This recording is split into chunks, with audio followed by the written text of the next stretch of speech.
Shalom, bagaimana kabarnya anak-anak? Semoga dalam keadaan sehat dan penuh dengan sukacita.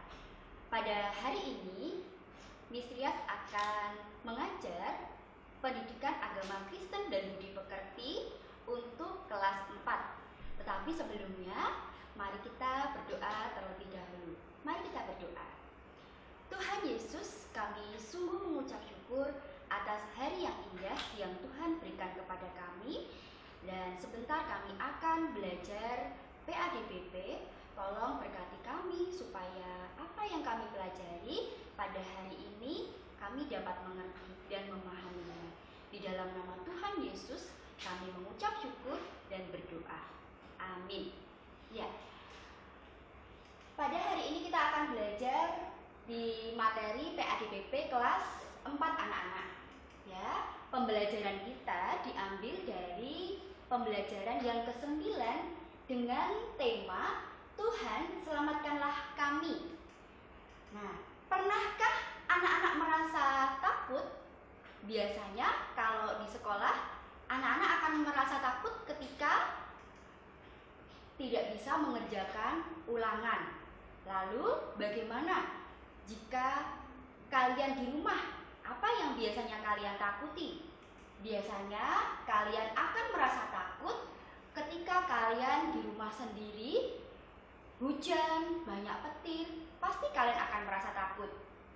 Pada hari ini, Miss Rias mau mengajak anak-anak untuk membayangkan seandainya kalian diajak piknik oleh guru kalian untuk piknik ke Pulau Karimun Jawa.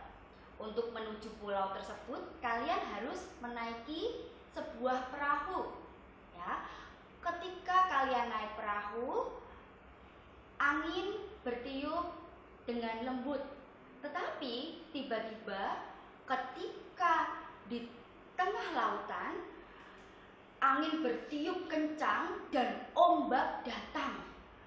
Begitu besar sehingga membuat perahu yang kalian tumpangi tenggelam sebagian. Apa yang kalian rasakan anak-anak? Pasti kalian akan merasa takut.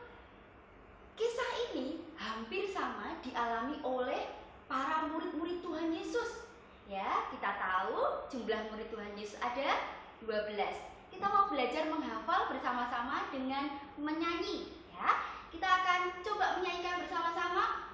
Simon Petrus, Andreas, Yakobus, Yohanes, Filipus, Thomas, Yakobus anak Alfeus, Tadius, Simon orang Selot, Matius, Bartolomeus, Yudas Iskariot, 12 murid Yesus. Ya, kita mau belajar dari kisah ini. Terambil di dalam kitab bacaan Markus pasal 4 ayat 35 sampai dengan 41.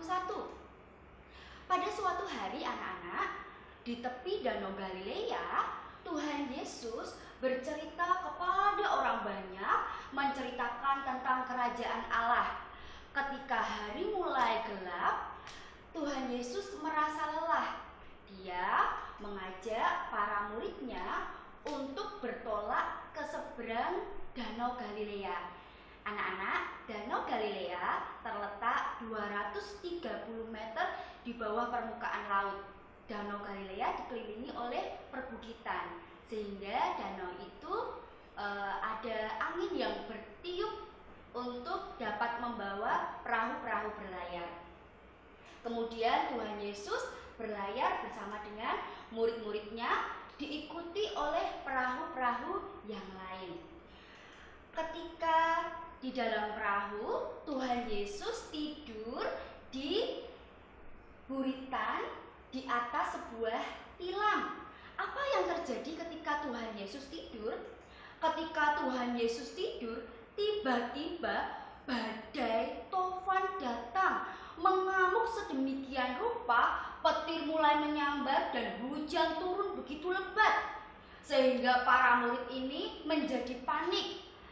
Para murid Tuhan Yesus sebagian adalah seorang nelayan.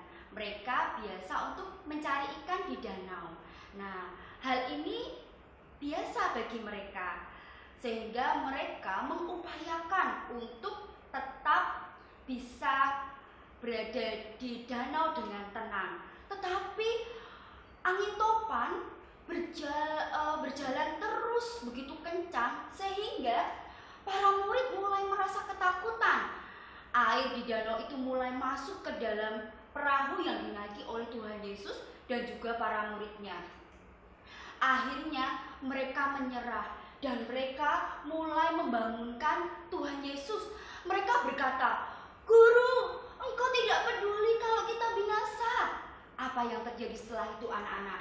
Kemudian Tuhan Yesus bangun, kemudian Tuhan Yesus menghardik angin topan tadi dengan berkata, "Diam, tenanglah."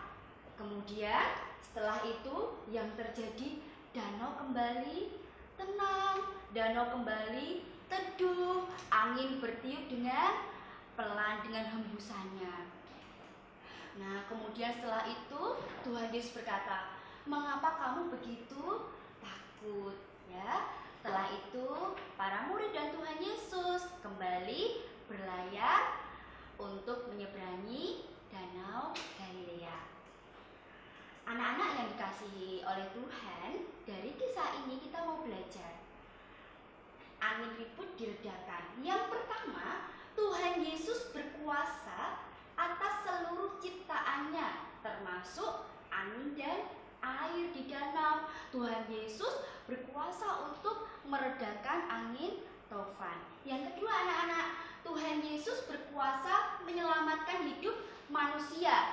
Jadi dari peristiwa ini murid-murid Tuhan Yesus semuanya tidak ada yang tenggelam, bahkan mereka bisa diselamatkan oleh Tuhan Yesus. Dan yang ketiga, supaya karya Allah disaksikan dan dialami oleh murid Tuhan Yesus. Nah, anak-anak yang Misias kasihi, apa yang perlu kita pelajari dari cerita kita hari ini? Yang pertama, Tuhan Yesus selalu hadir dalam hidup kita. Ya, Tuhan Yesus mau menolong kita di saat kita di rumah, di sekolah, pada waktu bermain, siang, malam, dan kapanpun, dimanapun, Dia selalu hadir di dalam hidup kita. Karena apa? Karena Tuhan selalu peduli atas kita. Yang kedua, jadikan Tuhan Yesus sebagai penolong dan penyelamat kita. Jangan pernah anak-anak kita merasa bahwa kita ini sanggup, kita ini hebat, kita ini bisa mampu tanpa Tuhan. Karena sesungguhnya manusia itu adalah makhluk yang terbatas, atau manusia adalah makhluk yang lemah. Dan yang terakhir, berdoa kepada Tuhan. Pada saat kita mengalami berbagai kesulitan hidup, misalnya tadi di sekolah susah mengerjakan soal, di rumah sendirian, tetaplah berdoa. Tuhan senantiasa ada bagi kalian. Demikian pelajaran kita pada pagi hari ini. Misias harap anak-anak selalu mengandalkan Tuhan dimanapun dan kapanpun berada, karena Tuhan adalah penolong dan penyelamat hidup kita. Mari kita berdoa. Tuhan Yesus, kami bersyukur kami mempunyai Allah yang sungguh hebat, Allah yang sungguh luar biasa, Allah yang senantiasa ada bagi kita. Tolonglah kami Tuhan, supaya kami dapat senantiasa mengandalkan Tuhan di dalam kehidupan kami. Terima kasih ya Bapa, hanya di dalam nama Tuhan Yesus kami mengucap syukur dan berdoa. Amin. Terima kasih anak-anak sudah mendengarkan pelajaran pada hari ini. Tuhan Yesus memberkati kita semua. Amin.